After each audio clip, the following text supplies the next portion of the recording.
Bapak, Ibu, saudara-saudara sekalian, sebenarnya saya sebisa mungkin menghindari menjadi narasumber di Mas Huda, karena merasa jamaah Mas Huda ini guru-guru saya semua, gitu ya. Jadi ketika disodorkan untuk menjadi narasumber, saya bingung.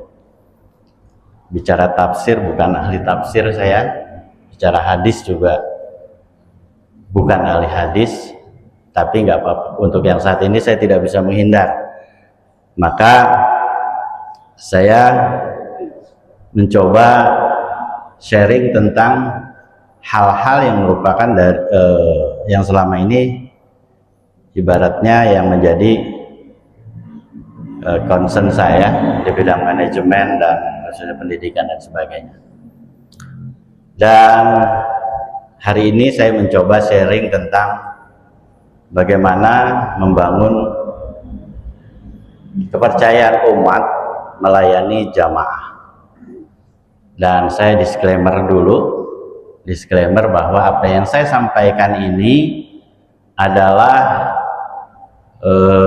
merupakan hasil observasi dan kunjungan pada tahun 2023 dan oleh-olehnya sebuah buku, yaitu Strategi Memakmurkan Masjid.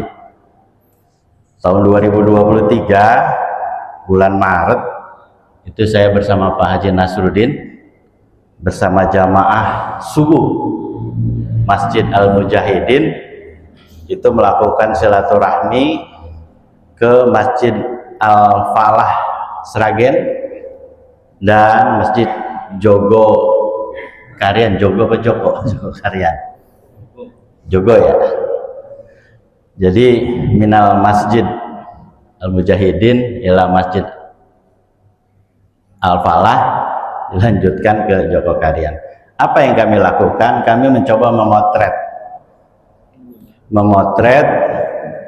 apa sih yang dilakukan di kedua masjid itu sehingga syiarnya, gemaknya sampai kemana-mana gitu. Dan dua masjid ini Bapak Ibu sekalian dikelola oleh pengurus Muhammadiyah. Itu dua masjid ini. Bahkan di Al-Falah Sragen itu masjidnya masjid pemerintah yang mengelola pimpinan cabang atau pimpinan daerah gitu ya, Muhammadiyah, tapi tidak menggunakan bendera Muhammadiyah karena mengelolanya dengan mengelola masjid tersebut berdasarkan SK Bupati. Jadi Bupati Sragen mengeluarkan SK bahwa takmir Masjid Al-Falah adalah dari pengurus daerah Muhammadiyah. Dan ternyata Masjid Al-Falah dan Masjid Jogo Karian punya keterkaitan. Jadi Al-Falah Sragen belajar dari Jogo Karian. Jadi ini menarik. Kenapa? Karena pulang dari sana kami bercita-cita untuk setidaknya melakukan ATM, amati, tiru, dan modifikasi agar bisa dilaksanakan. Masjidnya tidak besar, apalagi Masjid Jogo Karian kecil, lebih besar ini. Kalau Masjid Al-Falah Sragen ya sebesar masjid-masjid, karena bentuknya saja masjid Muslim Pancasila ya, segera itu. Tapi mereka bisa maju. Nah ini saya disclaimer dulu bahwa apa yang saya sampaikan ini adalah hasil observasi, ya, hasil observasi itu. Baik Bapak Ibu sekalian, yang pertama saya ingin sampaikan bahwa masjid ya merupakan pusat kegiatan umat. Jadi ada beberapa hal yang akan saya sampaikan, sengaja saya buat konsep ini supaya terarah, ya, supaya terarah sehingga ketika waktunya sudah tidak mencukupi saya stop gitu, ya, makanya itu. Jadi saya tidak bicara berdasarkan apa yang ada di kepala saya saja, tapi saya berdasarkan konsep yang saya buat. Jadi saya akan membahas tentang masjid sebagai pusat kegiatan umat dengan dua hal yang dilakukan. Pertama adalah membangun kepercayaan umat, kemudian melayani jamaah sehingga masjid menjadi masjid yang ramah jamaah. Ini yang akan saya coba sharing kepada Bapak Ibu sekalian, agar bagaimana nanti kita bisa memahami bagaimana membangun kepercayaan umat dan melayani jamaah itu adalah sesuatu yang harus kita lakukan. Bapak Ibu sekalian, menjadikan masjid sebagai pusat kegiatan umat ini karena memang masjid adalah simbol dari kekuatan umat, karena fungsinya lebih dari sekedar tempat ibadah. Jadi bukan tempat ibadah saja, tapi lebih dari itu. Jadi sebagai pusat pendidikan, pusat sosial budaya, pengembangan ekonomi, dan mempersatukan dan memberdayakan umat, sehingga pada akhirnya akan melahirkan tokoh-tokoh penting dalam umat yang menggerakkan kemajuan masyarakat dan bangsa. Dalam sejarah perjuangan bangsa Indonesia banyak sekali tokoh-tokoh itu lahir dari organisasi-organisasi Islam yang berawal dari masjid, gitu ya.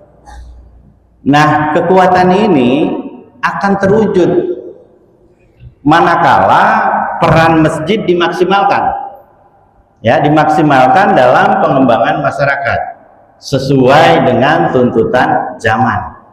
Kata kuncinya adalah dikembangkan sesuai dengan tuntutan zaman.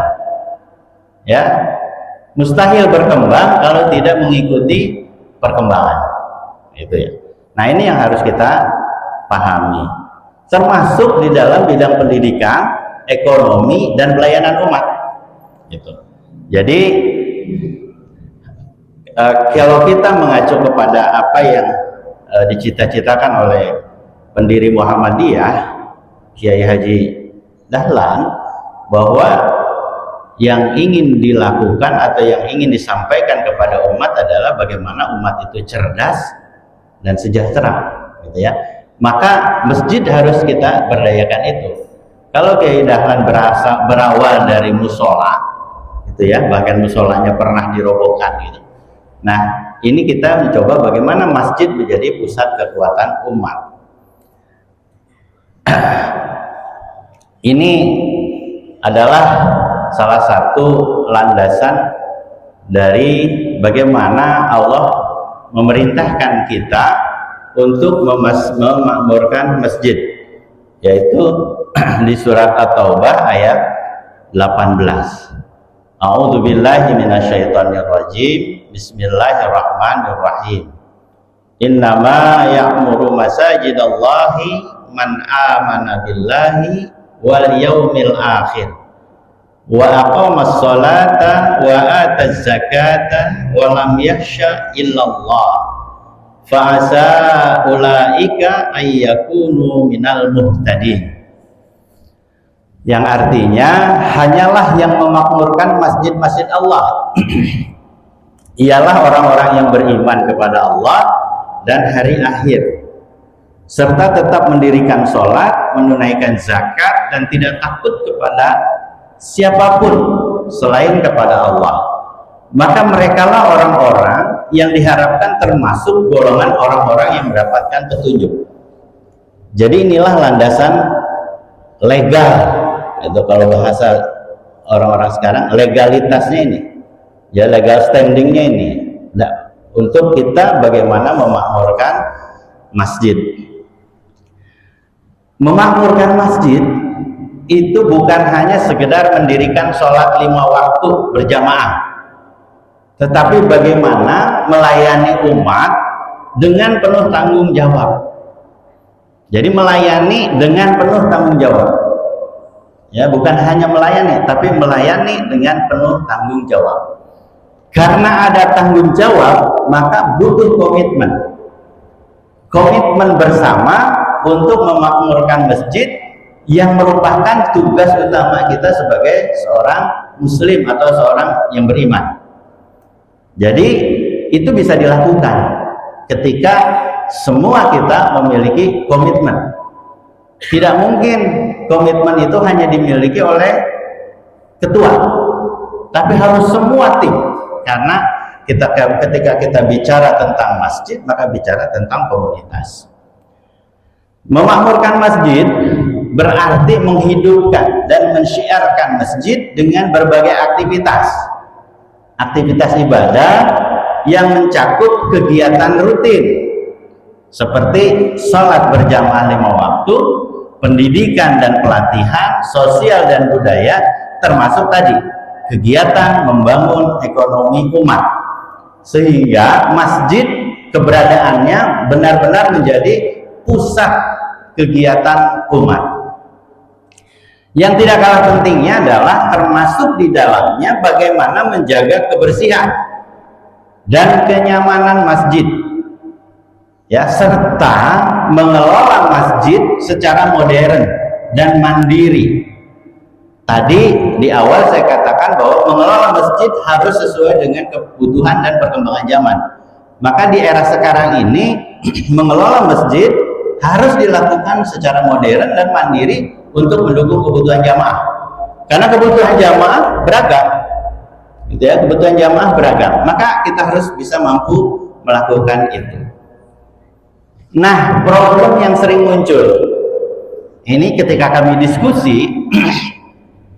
Ketika kita diskusi dengan pengurus, bahwa setidaknya ada 3 hal yang membuat masjid, ya, ini sulit berkembang. Kalau mau dikatakan tidak berkembang, tapi sulit berkembang. Kenapa? Problem pertama adalah manajemen tertutup. Manajemen yang diterapkan adalah manajemen tertutup karena memang masjid bukan lembaga formal. Sehingga apa yang dilakukan itu adalah berjalan apa adanya. Tidak ada inovasi. Tidak ada inovasi, kreativitas dan sebagainya. Pokoknya jalan. Yang penting sholat 5 waktu jalan, selesai. Sholat Jumat berjalan, selesai. Idul Fitri berjalan, selesai, dan sebagainya. Ini problem yang sering terjadi di masjid-masjid, ya, baik itu masjid di kampung maupun masjid di kota-kota. Kemudian yang kedua, ini yang juga sering terjadi dan menjadi problem, berpusat pada ketua. Artinya ketika semua tergantung pada ketua, maka terkadang sulit untuk menerima masukan dan pendapat dari jamaah. Ini problem. Kenapa? Karena ketua dianggap sebagai pemilik segalanya, ya, padahal mengelola masjid adalah bagaimana mengelola agar jamaah terlayani. Problem yang ketiga, ini yang sering juga terjadi, berlindung di balik kata ikhlas. Berlindung di balik kata ikhlas, yang pada akhirnya transparansi, akuntabilitas sering diabaikan dan tidak diperlukan. Kenapa? Yang penting lillahi ta'ala, karena Allah, ya. Nah, ini sering menjadi problem karena dibalik kata ikhlas itu, sehingga ketika ada sesuatu yang perlu dijelaskan nggak usah, gitu kan, nggak perlulah, yang penting udah jalan semuanya, gitu. Padahal itu penting, gitu ya, agar kita bisa mengembangkan masjid atau lembaga ini menjadi sebuah lembaga yang bisa mendapatkan kepercayaan dari umat. Nah, Bapak Ibu sekalian, hal yang harus dilakukan ketika kita menjadikan masjid sebagai pusat kegiatan, tadi ada 2 hal saya sampaikan. Membangun kepercayaan, yang kedua adalah bagaimana melayani jamaah. Nah, membangun kepercayaan ini sebuah keniscayaan, sebuah keharusan, sebuah kewajiban. Kenapa? Membangun kepercayaan merupakan fondasi utama dalam melakukan interaksi dengan orang lain, dengan jamaah, ya. Begitu pula ketika kita berada dalam satu komunitas atau kelompok yang memiliki satu tujuan bersama dan memiliki program untuk dicapai. masjid, ya, di dalamnya ada komunitas jamaah. Nah, kalau sekarang ini adalah jamaah subuh, ada komunitas namanya Mashuda, ya. Maka Mashuda ini ya harus menjadi kepercayaan umat, ya. Kalau Mashuda tidak bisa dipercaya, maka umat akan kabur, ya. Kenapa? Karena ada program-program di dalamnya, program-program di dalamnya yang hendak dicapai. Nah, maka ini harus jadi harus menjadi perhatian kita, ya. Kenapa? Harus ada kepercayaan umat. Kepercayaan tidak muncul tiba-tiba jamaah percaya saja, tidak. Atau seperti membalikan telapak tangan, tidak. Kepercayaan tidak seperti itu. Kepercayaan yang diberikan jamaah, kepercayaan yang diberikan umat tidak serta-merta. Tapi apa? Kepercayaan itu dibangun dari tindakan-tindakan kecil yang konsisten. Kata kuncinya konsisten, bukan sporadis, bukan dadakan, bukan sekali-sekali, tapi konsisten, continue. Nah, ini yang harus dilakukan. Kemudian muncul juga kepercayaan manakala komunikasi yang jelas, ya, tidak tertutup, terbuka. Komunikasi yang dilakukan komunikasi yang efektif antara jamaah, pengurus, dan juga masyarakat. Kemudian juga harus ada tindak lanjut. Ketika ada keluhan jamaah, ketika ada kebutuhan jamaah, maka ditindaklanjuti. Bukan hanya dicatat, dijadikan masukan, dan akan dibahas. Yang sering terjadi adalah seperti itu. Masukan, keluhan dari jamaah, dari masyarakat, dari warga, dicatat, dijadikan masukan. Ya, dijadikan masukan, dijadikan bahan diskusi yang pada akhirnya tidak dilaksanakan. Itu yang sering terjadi. Kemudian apa? Agar kepercayaan muncul, kesediaan untuk bersikap nyata satu sama lain. Artinya terbangun komunikasi, ya, terbangun komunikasi sehingga saling memahami, saling percaya, saling menghargai. Maka itu cara kita salah satu membangun kepercayaan umat. Nah, membangun kepercayaan umat ini juga dasarnya, ya, sengaja saya hanya 1-2 karena memang supaya mendukung apa yang disampaikan, dan ini memang menjadi bagian dari hasil observasi itu, ya. Bagaimana membangun kepercayaan umat itu sebagai sebuah amanah, ya, sebagai sebuah amanah yang Allah perintahkan dalam Al-Quran, surat Al-Anfal ayat 27, ya. A'udzubillahi minasyaitonirrajim. Bismillahirrahmanirrahim.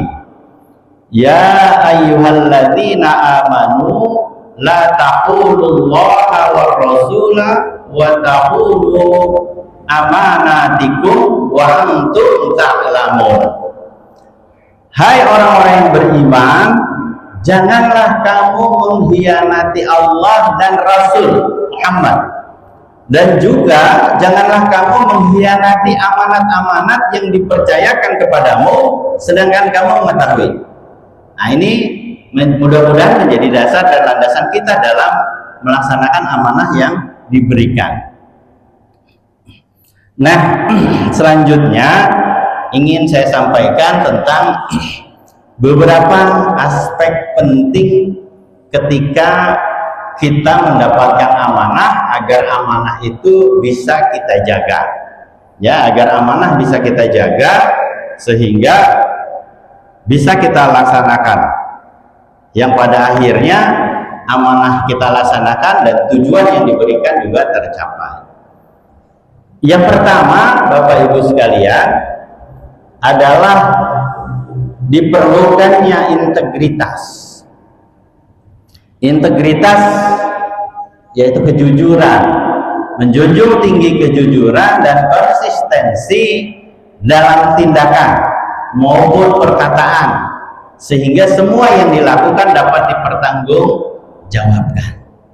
Ya, antara yang diucapkan dengan yang dilaksanakan seiring sejalan. Ya, seiring sejalan. Bukan apa yang dikatakan A, tapi yang dilaksanakan B. Kenapa? Karena kalau dilaksanakan A ada pertimbangan ini itu. Ya, kalau pertimbangan B, ini. Jadi harus A. Ketika A, ya A. Kalau tidak bisa dilaksanakan maka baru bicara. Jadi integritas ini penting. Ya, kenapa? Supaya amanah bisa dijaga. Kemudian yang kedua adalah transparansi.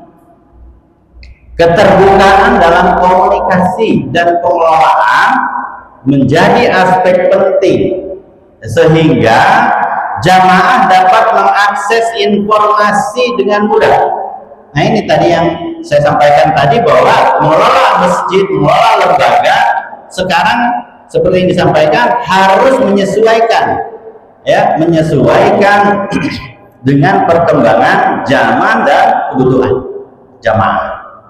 Sehingga akses informasi oleh jamaah, apalagi sekarang, tidak perlu datang ke masjid ketika, atau tidak perlu melihat laporan secara ini atau informasi tentang perkembangan masjid secara fisik, ya, cukup dengan media online dan sebagainya, ya, sehingga efisiensinya terjadi. Kemudian aspek yang ketiga adalah kompetensi, ya, kemampuan.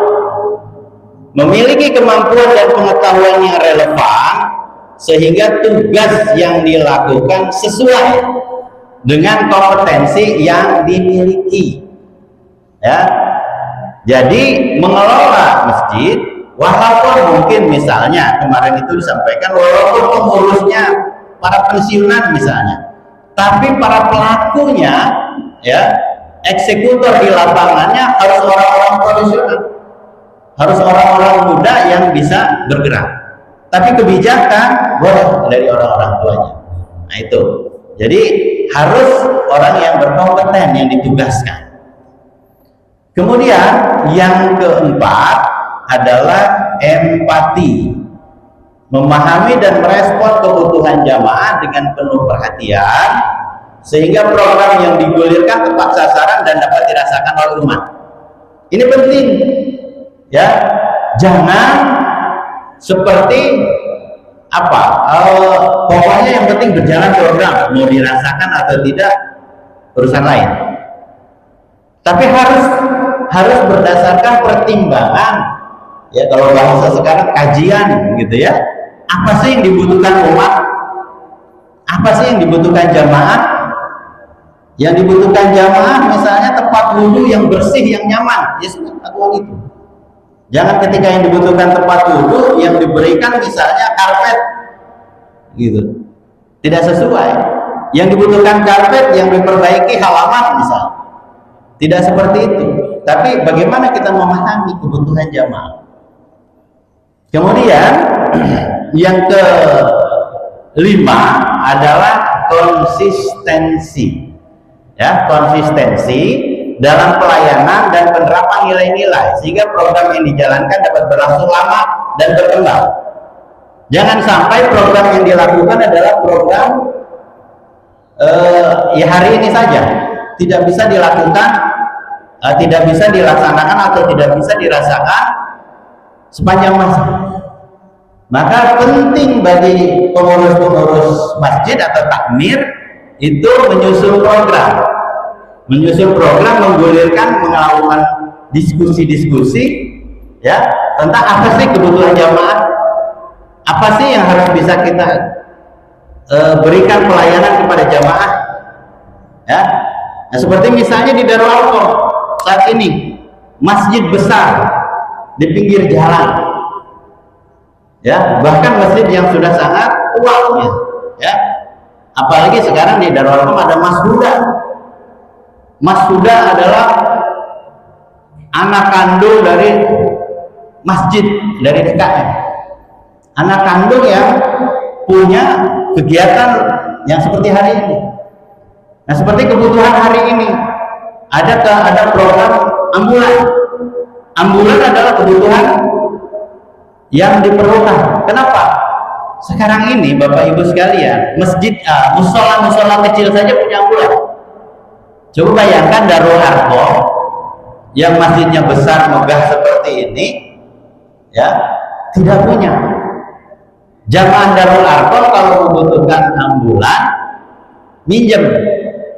minjemnya kepada caleg lagi, sehingga jamaah Darul Arqam ketika dibawa ke makam itu sambil promosi caleg gitu, bowling promosi caleg gitu ya, bukan di belakangnya masjid Darul Arqam atau pimpinan cabang atau pimpinan ranting Muhammadiyah. Nah, ini harus dipikirkan yang seperti itu gitu, bukan hanya misalnya tadi saya sampaikan membangun ini bangun ini. Yang dirasakan itu sekarang. Kenapa? Karena ini potret yang saya dapatkan. Kemudian, ya kenapa kita perlu membangun kepercayaan umat? Tadi, kenapa yang pertama harus dilakukan membangun kepercayaan umat? Karena orang yang beruntung adalah orang yang mau menjaga amanah. Gitu loh. Kalau kita ingin menjadi orang beruntung, maka jagalah amanah. Ya, ini Allah menegaskan di dalam surat Al-Mu'minun ayat 8. A'udzu billahi minasyaitonir rajim. Bismillahirrahmanirrahim. Walladzina hum li amanatihim wa ahdihim ra'un. Dan sungguh beruntung orang-orang yang memelihara amanat-amanat dan janjinya. Ini Allah menegaskan bahwa orang yang beruntung adalah orang yang dapat menjaga amanah dan janjinya. Ya. Sehingga penting bagi kita, ya, memperhatikan ini. Nah, kemudian kalau tadi saya sudah jabarkan tentang bagaimana kita membangun kepercayaan, ya, supaya jamaah umat percaya terhadap program-program yang kita jalankan, maka hasilnya, ya, adalah dalam bentuk pelayanan, ya, pelayanan, yaitu melayani jamaah. Ya, kenapa? Karena kepercayaan yang sudah diberikan hendaknya diikuti dengan pelayanan yang maksimal kepada jamaah, ya, yang maksimal kepada jamaah. Dalam konteks pengelolaan masjid, maka kepercayaan umat kepada takmir masjid harus berbuah pada pelayanan maksimal kepada jamaah sehingga jamaah dapat merasakan nikmatnya beribadah. Jadi kenikmatan beribadah pun diperoleh ketika kita bisa melayani mereka. Ya, ketika bisa melayani mereka. Melayani jamaah berarti, nah, salah satu bentuknya tadi supaya mereka nyaman, betah gitu. Maka melayani jamaah dalam konteks pelayanan masjid adalah menyediakan berbagai fasilitas dan layanan untuk memenuhi kebutuhan spiritual, sosial, dan kemanusiaan. Jadi ketika dia datang ke masjid, ya, bukan semata-mata untuk beribadah ritual, tapi dia mendapatkan juga misalnya siraman rohani, mendapatkan juga misalkan siraman jasmani. Di Masjid Al-Falah itu bukan hanya setiap minggu atau setiap Jumat, tapi setiap hari jamaah itu diberikan sarapan pagi, ya, diberikan sarapan pagi. Karena tadi konsepnya bahwa jamaah yang datang ke masjid jasmani dan rohaninya dipenuhi. Itu. Sekarang mereka bisa, dulunya kenapa? Dulu nggak bisa. Dulu pendapatan mereka sebulan hanya sekitar paling beberapa puluh juta, ya. Bahkan salaran Jumatnya itu, ya, paling 1 juta, 2 juta, gitu. Tapi ketika merubah mindsetnya, merubah paradigmanya, merubah konsepnya, ya, sebulan itu bisa 100 juta, setahun bisa 1 miliar. Itu yang terjadi, ya. Nah, kenapa? Karena mereka melayani itu. Ada subuh yang ketika Jumat, setiap subuh Jumat itu mereka memberikan sayuran kepada jamaah, gitu ya. Jamaah yang sholat diberikan sayuran dan sebagainya. Yang sholat saja enggak, bukan hanya yang sholat, jamaah yang lewat dikasih. Yang sering terpikiran kita kan, ngapain dikasih gitu ya. Ternyata konsep itu menurut mereka ya, kalau yang jamaah sudah jamaah itu mah biasa, tapi yang nggak jamaah dikasih itu akan jadi apa namanya, daya tarik, walaupun awalnya hanya untuk dapatkan sayur mayur. Ternyata begitu konsepnya. Kemudian, nah ini takmir masjid adalah pelayan jamaah yang harus berupaya memenuhi kebutuhan jamaah sejak datang sampai pulang. Ini saya sampaikan tadi, bukan hanya ya sudah yang penting menyediakan tempat untuk mereka sholat, setelah itu selesai. Tidak, ya, supaya masjid ini ramai, siarnya terasa bahwa bagaimana melayani kebutuhan jamaah sejak datang sampai pulang, gitu, sehingga ada kesan tersendiri di hati jamaah. Dan ini juga yang penting, takmir masjid bukan penguasa masjid. Ini yang harus diubah mindset ini. Jadi takmir masjid bukan penguasa masjid dalam arti memiliki kekuasaan absolut sehingga mengabaikan masukan, saran, dan pendapat jamaah. Ya, ini tadi yang saya sampaikan di awal. Problem yang sering muncul adalah bahwa masjid adalah milik takmir. Itu yang salah. Jadi masjid, takmir bukan pemilik masjid, tapi pelayan jamaah. Nah, paradigma inilah yang harus kita ubah sehingga masjid sebagai pusat kegiatan umat dapat benar-benar terwujud dan dirasakan oleh umat. Nah, ini apa namanya, kata kuncinya, dapat dirasakan oleh umat. Selanjutnya, ini sudah pukul 5:30, dilanjutkan. Kemudian peran penting takmir. Ya, peran penting takmir ini ada beberapa hal yang menjadi catatan agar masjid atau lembaga yang kita layani atau jamaah kita layani ini benar-benar bisa dilakukan oleh takmir atau pengurus. Ya, peran takmir itu adalah yang pertama, pengelolaan operasional harian. Pasti ya, sebagai takmir atau pengurus ini adalah bagaimana bertanggung jawab penuh atas pengelolaan operasional masjid selama 24 jam ya, dengan jaminan keamanan sehingga masjid selalu terbuka untuk menerima jamaah yang ingin melaksanakan ibadah di luar waktu sholat 5 waktu. Jadi bagaimana bisa dirasakan umat? Ya, itu tadi.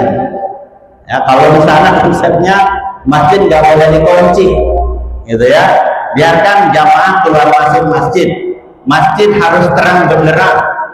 Ya, ini kemarin dipraktekkan di Mujahidin, tapi cuma berlangsung beberapa bulan, gitu ya. Setelah itu nyerah. Kenapa? Tagihan listriknya membengkak, gitu ya. Padahal kalau konsep ini dijalankan dengan benar dan mendapat kepercayaan umat, ya kecil, gitu kan.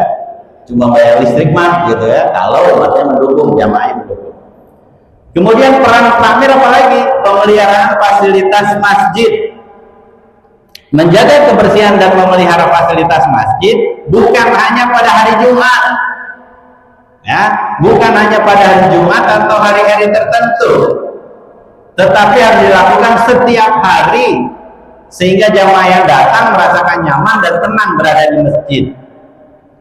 Jadi jangan hanya Jumat masjid itu wangi bersih, tapi setiap hari, setiap waktu, ya, sehingga jamaah punya kesan.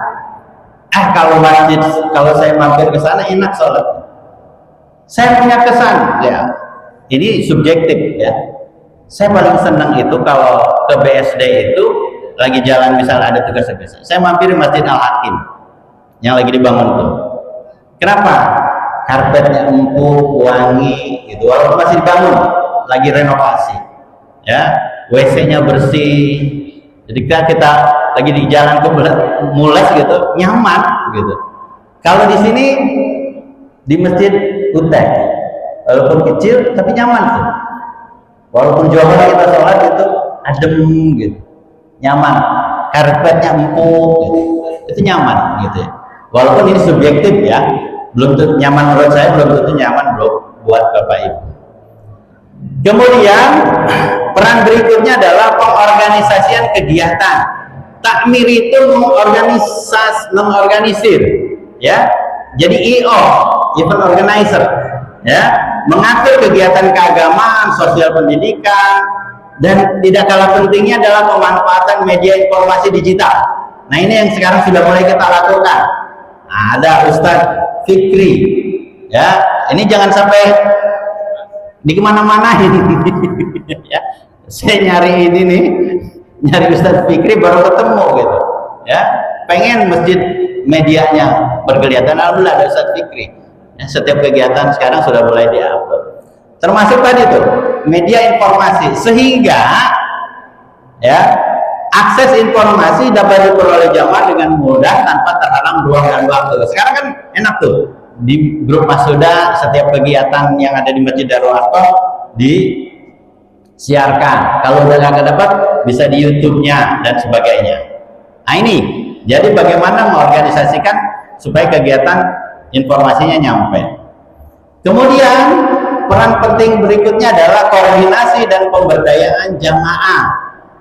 Ya, ini yang harus dilakukan. Bagaimana berinteraksi dengan jamaah, ya, agar tercipta suasana saling memahami dan menghargai satu sama lain, sehingga kebutuhan atau problem yang dihadapi oleh takmir, oleh pengurus bisa diketahui jamaah. Problem kita hari ini adalah untuk bayar gaji imam belum ada. Kalau kita melakukan komunikasi yang baik dengan jamaah, udah tenang, gitu kan. Misalkan jamaah udah untuk 2 bulan ke depan saya tanggung, misalnya, gitu. Untuk kebutuhan makan saya tanggung. Saya ingat Mas Huda pada awal pendiriannya untuk konsumsi hari Ahad ini tidak menggunakan dana Mas Huda, karena saya termasuk yang ikut membidani, dan saya sekretaris pertama Mas Huda yang kemudian mengundurkan diri. Mengundurkan diri karena saya tidak mau benci. Ya, Mas Huda awalnya untuk kebutuhan konsumsi itu tidak menggunakan dana Mas Huda. Kenapa? Karena jamaah percaya. Dari mana? Dari donatur. Ya, dari donatur. Tapi sekarang saya mendengar laporannya dan mendengar keluhan, tidak sekarang. Kenapa? Donaturnya sedikit. Kenapa? Ini harus jadi pertanyaan dan kajian kita, Bang Udin nih. Ada sekretarisnya mundur, kata Bang Udin. Gitu ya. Nah itu, ya. Jadi bisa seperti itu. Jadi jamaah akan mendukung semua program kita manakala ada komunikasi, ya, ada problem yang disampaikan sehingga problem solvingnya didapat. Kemudian peran berikutnya adalah manajemen dan tata kelola keuangan. Ini juga penting, teman, bapak-bapak ibu sekalian. Ya, hal yang paling krusial adalah ketika bicara tentang dana dimanapun. Ya, mengelola keuangan masjid dengan transparan dan akuntabel menjadi syarat utama terwujudnya kualitas pelayanan yang maksimal. Jadi kalau tadi saya bilang transparansi, akuntabilitas pasti akan menumbuhkan kepercayaan jamaah. Nah, ini yang sering terjadi problem tata kelola keuangan. Ya, Bapak Ibu sekalian, yang sering menjadi problem di sebagian besar masjid-masjid atau lembaga ketika mengelola keuangan masjid adalah ini. Seringkali terjadi dana yang dititipkan umat tidak dimaksimalkan untuk meningkatkan pelayanan kepada jamaah. Ini yang sering terjadi. Ya, saya ketika diskusi di sana juga sama, dan ketemu dengan pengurus masjid dari masjid yang lain sama. Ya, kenapa? Bingung mau berbuat apa? Gitu, sehingga akan apa namanya? Yang dana yang ada itu tidak maksimal penggunaannya. Kemudian banyak juga takmir atau pengurus masjid yang berpikir bahwa dana infak sedekah yang dititipkan jamaah hanya untuk kegiatan operasional saja, ya, operasional rutin saja seperti itu, sehingga tidak bisa dimaksimalkan.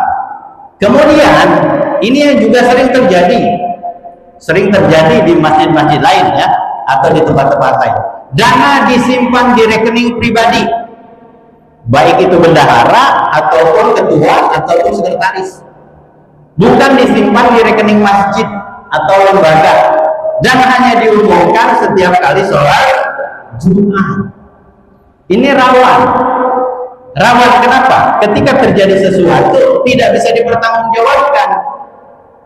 Misalnya ada hal yang berkaitan dengan bank, misalnya karena disimpan di bank, ada problem, tidak bisa dipertanggungjawabkan.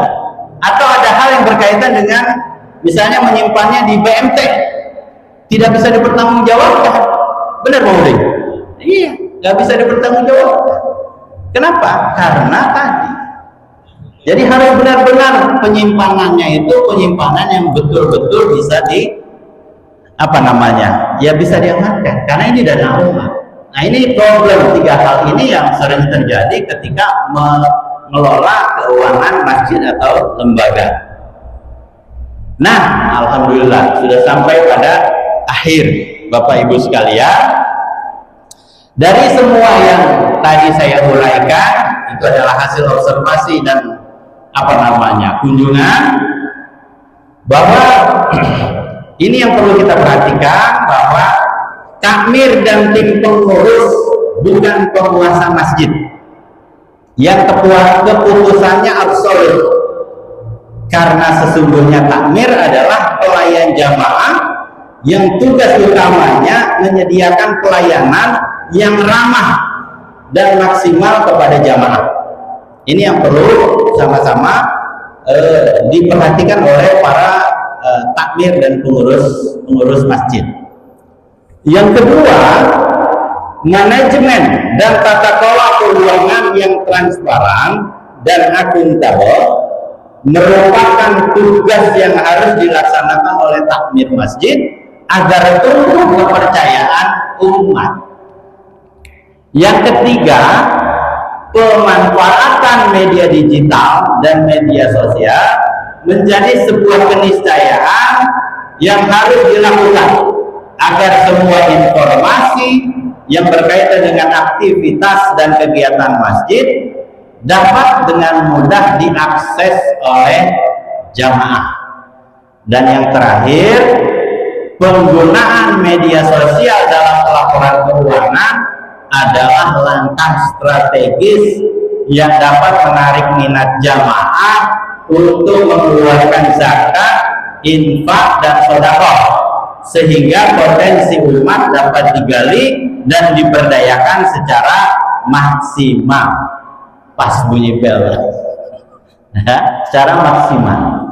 Jadi itu kesimpulannya, bahwa bagaimana supaya masjid atau lembaga yang kita kelola mendapat kepercayaan masyarakat, bisa melayani jamaah dan masyarakat dengan maksimal.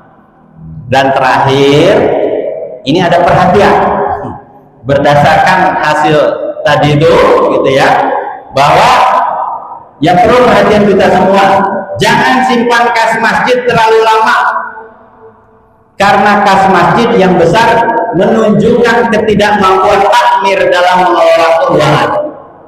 Ya, ini penting buat otokritik kita semua. Kas masjid yang sebenarnya adalah yang ada di saku jamaah, yang akan dikeluarkan manakala kas masjid kosong. Nah, ini perlu perhatian kita semua. Jadi jangan disimpan lama-lama, jangan bangga ketika mengumumkan kas masjid puluhan juta. Dengan mengumumkan itu sebenarnya kita sedang mengumumkan ketidakmampuan kita mengelola keuangan. Kenapa? Karena mengendap. Kalau di perusahaan, kemarin saya diskusi dengan seorang yang di perusahaan, uang perusahaan itu harus bergulir, jangan didepositoin, jangan disimpan, digulirkan buat roda supaya menjadi manfaat, membuat keuntungan. Nah, di masjid uang jamaah itu gunakan untuk kepentingan umat, untuk melayani jamaah. Yang sekarang berpikir kan nanti bagaimana gaji karyawan, gaji imam, gaji badan. Justru biarkan umat yang akan berpikir itu. Dengan apa? Oh, masjidnya kasnya kosong. Karena yang terjadi di Masjid Al-Falah itu saldo minus. Kalau di Masjid Joko Karyan nol, kalau di Al-Falah minus. Dia sengaja membuat saldo itu minus, sehingga jamaah jadi berpikir, tapi kok bisa dia setiap Jumat ngasih sayuran, setiap hari ngasih makan, ya, bahkan menggaji, memberi honor, memberi insentif kepada imam dan pengurus para pekerjanya atau mertuanya di atas UMR, dari 3 juta menjadi ratusan juta. Kenapa? Karena tadi, ya, karena dia punya konsep itu. Yang kedua, perhatian yang kedua, agar jamaah nyaman dan betah di masjid karena lingkungan yang bersih dan imam sholat yang merdu suaranya, maka salah satu kewajiban takmir adalah memberikan apresiasi kepada petugas imam dan petugas operasional masjid atau merbot dengan memberikan honor yang layak, minimal setara UMR dengan insentif yang lainnya. Ini yang perlu diperhatikan dan tugas kita semua. Mungkin di dalam hati punya, gampang, emang gampang apa? Kalau seorang yang mikir, kalau yang berpikir kita semua, itu mudah. Kalau kita yang berpikir semua, makanya saya bilang tadi, konsepnya bukan ketua atau pengurus saja yang berpikir. Kita jamaah juga harus berpikir bagaimana supaya masjid kita ini ramai, ya, sholat 5 waktunya ramai. Jangan sholat 5 waktu hanya pada saat maghrib atau pada saat Jumat, tapi bagaimana sholat 5 waktu ramai. Saya sering menyampaikan bahwa bagaimana masjid ini ramai jamaahnya, maka setiap jamaah yang punya anak bawa ke masjid.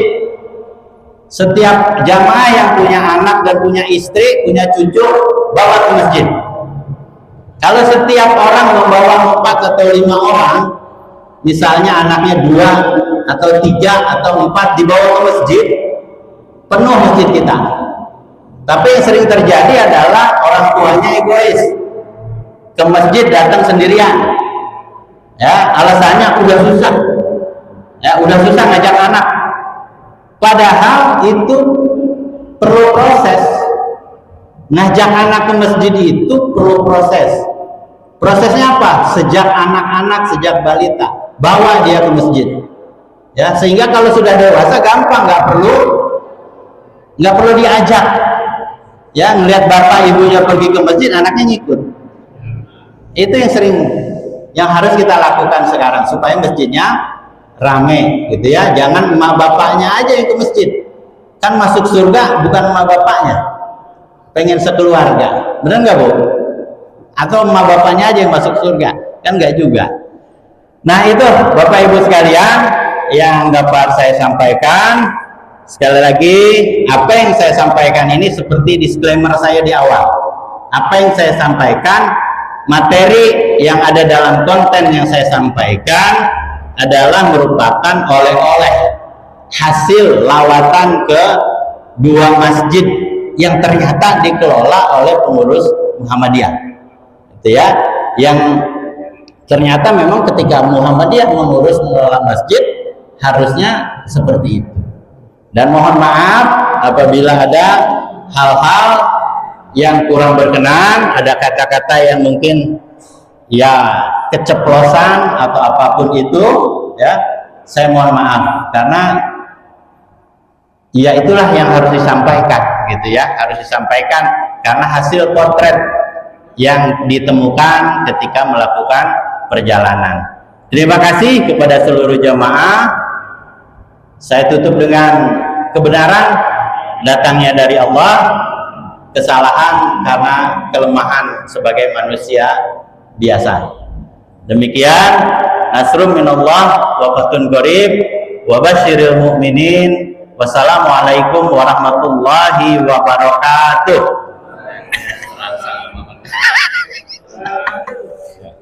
Bismillahirrahmanirrahim. Assalamualaikum warahmatullahi wabarakatuh. Waalaikumsalam.